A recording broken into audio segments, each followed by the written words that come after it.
मुसलमानों के खिलाफ जिस तरीके से साजिशें रची जा रही हैं, क्योंकि फर्जी जबरन धर्मांतरण के मामले में मुस्लिम उलेमाओं की गिरफ्तारी शुरू हो चुकी है, जिसमें मौलाना खलीम सिद्दीकी साहब को निशाना बनाया गया है। तो वहीं हमने देखा कि किस तरीके से मुसलमानों के घरों को उजाड़ा जा रहा है, उनके सीने पर गोलियां दागी जा रही हैं। और जब इन सब से भी पेट नहीं भर रहा तो अपने आप में कट्टर हिंदुत्व का चेहरा रखने वाले फोटोग्राफर ने जिस तरीके से हरकत को अंजाम दिया, वो तस्वीरें दुनिया भर में वायरल हो चुकी हैं और भारत सरकार को अब इसका खामियाजा भी भुगतना पड़ रहा है। आदाब, नमस्कार, अस्सलाम वालेकुम नाजरीन। पल पल न्यूज के न्यूज रूम से मैं हूं आपके साथ नदीम अकरम। जी हां, मैं बात कर रहा हूं मिस्र और ओमान की तरफ से उठाए गए कदम की,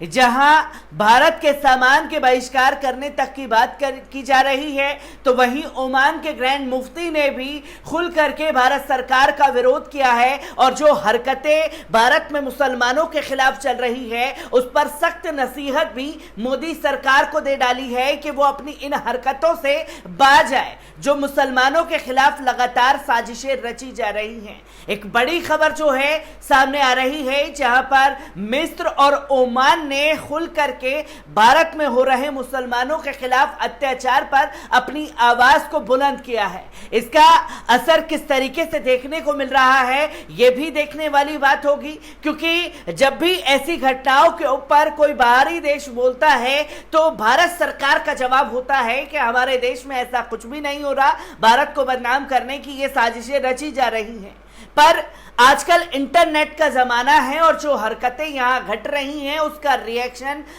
खाड़ी देशों में और वर्ल्ड में हर जगह देखने को मिल रहा है। क्या कुछ मिस्र में हुआ है और क्या ग्रैंड मुफ्ती ने कहा है ओमान के, एक बार इस पूरे बयान पर नजर डालते हैं। भारत में मुसलमानों पर होने वाले बर्बर हमलों की तस्वीर अरब जगत में वायरल हो रही है और इस पर व्यापक प्रतिक्रिया देखने में आ रही है। मुसलमानों पर हमलों की तस्वीर को लेकर अरब इंटरनेट उपभोक्ताओं में भारी आक्रोश देखा गया और लोगों ने अभिव्यक्ति और आस्था की आज़ादी को लेकर भी सवाल उठाए हैं। अरब सोशल मीडिया में इस संदर्भ में कई हैशटैग ट्रेंड करने लगे और लोगों ने ये सवाल किया कि मिस्र का अल अजहर विश्वविद्यालय इस मामले में खामोश क्यों है।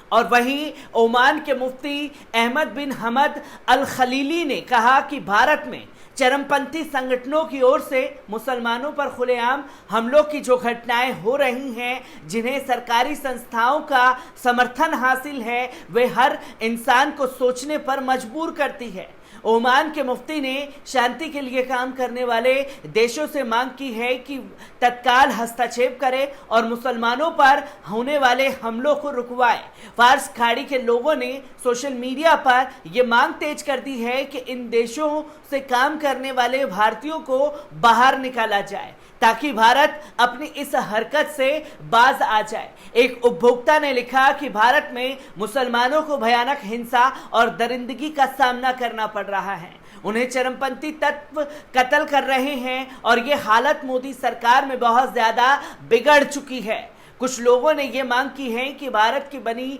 चीजों का बहिष्कार किया जाए, यानी इस मामले में भी वही किया जो फ्रांस में पैगंबरे इस्लाम के अनादर के मामले में किया गया था। आपको बता दें कि असम में एक भयानक वीडियो वायरल हो रही थी जिसमें यह दिखाई दे रहा है कि एक गरीब मुसलमान जो सिर्फ लुंगी बनियान में है, पुलिस की गोली का शिकार हो जमीन पर गिरा हुआ है और लगातार फायरिंग हो रही है। इन्हीं पुलिस वालों के बीच एक नफरत से भरा बिजॉय बनिया नाम का रेडिकलिस हिंदू फोटो जर्नलिस्ट उस मुर्दा हो चुके इंसान के जिस्म पर कूद रहा है ताकि जिंदा बच जाने की थोड़ी भी संभावना हो तो वो समाप्त हो जाए। असम की मौजूदा भगवा सरकार, जिसका मुखिया हेमंत बिस्वा शर्मा है, जब से कांग्रेस छोड़कर भाजपा में गया है और सेकुलर से कम्युनल बन गया है, खुद को कट्टर हिंदू साबित करने में लगा हुआ है और असम को म्यांमार के रास्ते पर ले जा रहा है और इस पर काम में उसका आईपीएस भाई मददगार साबित हो रहा है। किस्सा यह है कि 800 मुसलमानों के घरों को अवैध बताकर बुलडोजर से गिरा दिया गया और जब बेघर हो चुके गरीब विरोध प्रदर्शन के लिए सड़कों पर उतरे तो उनकी बात सुनने के बजाय उनके सीने में गोली मार दी गई। फिर राष्ट्रवादी पत्रकार महोदय उस मृत शरीर पर कूदकर अपना हिंदुत्व साबित कर रहा है। यह घटना सिर्फ सोशल मीडिया पर वायरल हो रही है, जबकि कथित नेशनल मीडिया से यह खबर गायब है और इस पर कोई डिबेट कार्यक्रम नहीं चलाया जा रहा। जिस प्रकार से असम में यह घटना घटी है, ठीक इसी प्रकार के दृश्य 4 साल पूर्व म्यांमार में दिखाई देते थे, जब वहां के बौद्ध आतंकी रोहिंग्या मुसलमानों पर जुल्म करते थे। यह सब 2014 के बाद आई भाजपा सरकार में हो रहा है और इसके पीछे संघ की मुस्लिम विरोधी भगवा विचारधारा है और अमीश देवगन, दीपक चौरसिया, रूबिका लियाकत जैसे पत्रकार और उनके चैनल हैं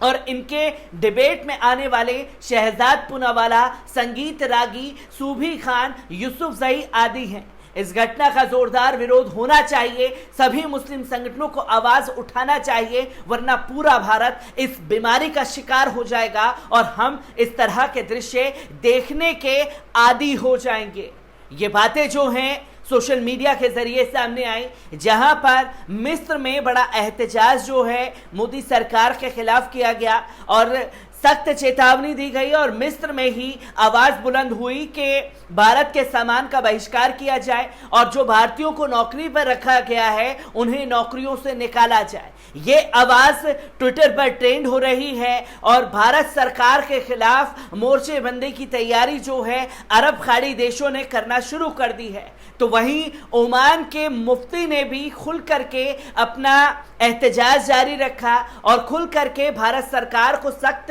लहजे में चेतावनी दे डाली है कि जो कुछ भी हरकतें मोदी सरकार के राज में मुसलमानों के खिलाफ चल रही हैं उसे तत्काल रोका जाए और अगर नहीं रोका जाता है तो इसका खामियाजा भी भुगतना पड़ेगा, क्योंकि हमने फ्रांस को भी सबक सिखाया है। तो पैगंबर इस्लाम के नाम पर जिस तरीके से अपमान किया गया था फ्रांस सरकार द्वारा, फ्रांस के सामान का बहिष्कार हुआ और जो घटनाएं लगातार भारत के मुसलमानों के साथ घटित हो रही हैं, जिसमें आतंकवाद के नाम पर गिरफ्तार किया जा रहा है, जिसमें हमने देखा कि जबरन धर्मांतरण के नाम पर गिरफ्तारी हो रही है और अगर कुछ नहीं बच रहा तो हिंदू मुसलमान करके एक दूसरे के बीच में नफरत की खाई इस कदर पैदा कर दी है कि असम से जीती जागती तस्वीर फोटो जर्नलिस्ट की सामने आ जाती है। इसका विरोध जो है अब दुनिया भर में शुरू हो चुका है और मोदी सरकार को कड़े शब्दों में फटकारों का सामना करना पड़ रहा है। इस पर मोदी सरकार किस तरीके से एक्शन लेगी और किस तरीके से होने वाली घटनाओं को रोकेगी, ये भी अहम सवाल खड़ा होता है, क्योंकि जब भी विदेशों से सवाल उठे हैं मोदी सरकार पे तो उसे नजरअंदाज करके यही बोला गया कि ऐसा कुछ भी नहीं हो रहा। फिर इसका खामियाजा जो देश के लोग दूसरे देशों में रह रहे हैं उन्हें इसका खामियाजा भुगतना पड़ता है। ये तस्वीरें सामने आ रही हैं और एक कड़े शब्दों में अल्टीमेटम जो है मोदी सरकार को देने का काम खाड़ी देशों से किया गया है। इससे पहले यूएई की प्रिंसेस भी खुल करके असम घटना पर बोलती हुई नजर आई थी और असम में हुई इस घटना के बाद ही मिस्र और ओमान भी खुल करके अपनी राय रख रहे हैं। अरब देशों से आ रही हर एक अपडेट आप लोगों के साथ यूं ही साझा करता रहूंगा। दीजिए इजाजत, शुक्रिया।